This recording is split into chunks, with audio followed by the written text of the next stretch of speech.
to throw in the end zone, open receiver, touchdown.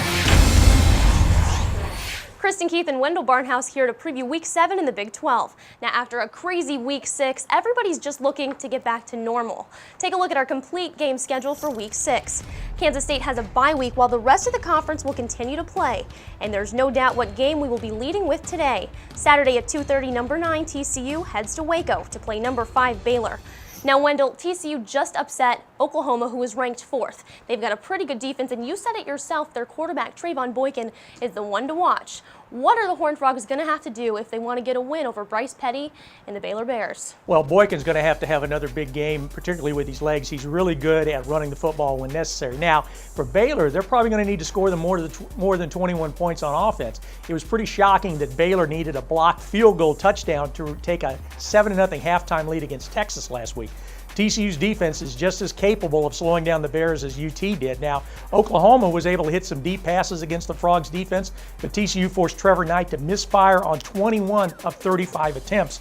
I think for Baylor, Bryce Petty needs to be on target on his short to mid-range passes and keep those sticks moving. This top 10 matchup brings up our fact of the week.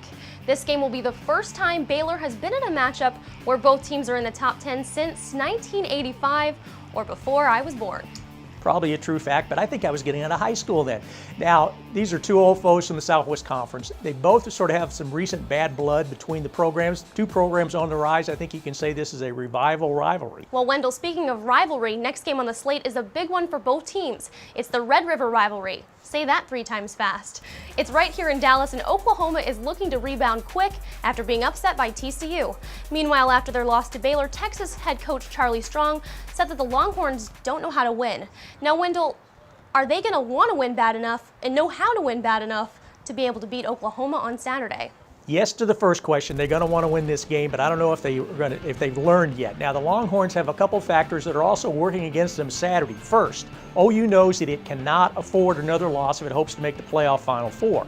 Plus, Texas shocked the Sooners last year.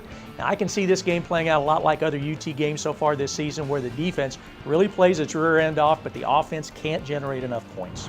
Penalties and turnovers continue to plague Texas Tech, a team who is still looking for their first win in conference play. This Saturday, they host West Virginia. But Wendell, will home field advantage be enough for the Red Raiders to stand a chance against Clint Trickett and that tough Mountaineer offense? Well, the last time West Virginia went out there, they had Geno Smith. They got upset. It was a shocking first loss of the season for West Virginia then. Now, compared to last season, Texas Tech's scoring is down about 2 touchdowns a game. You couple that with the fact that the receivers have dropped 14 passes the last 2 games. Davis Webb leads the Big 12 in interceptions, and the Red Raiders have the most penalized team in the country. You've got kind of a toxic brew there. Now, if Texas Tech doesn't flip the switch from bad to good, I think West Virginia is going to fly back to Morgantown with a W. I think you're right. Also on Saturday, Iowa State finishes up their non-conference schedule when Toledo comes to town. Now, I'm not sure how much a win over Toledo is going to improve their resume, but the Cyclones are 1-4 right now. What is this game, and what is their game plan, really, for the rest of their season? They've got to win this game. That's the bottom line. Now, Iowa State's first 5 games have been against teams that had a combined 22-3 record, with 2 of those 3 losses coming against Oklahoma State, which lost to Florida State, the number 1 ranked team, and to Kansas State, which lost to Auburn, which is now the number 2 ranked team. The back end of the schedule for Iowa State is much more forgiving, but it's not going to matter if the Cyclones don't get a win against Toledo, because they need to get some momentum building.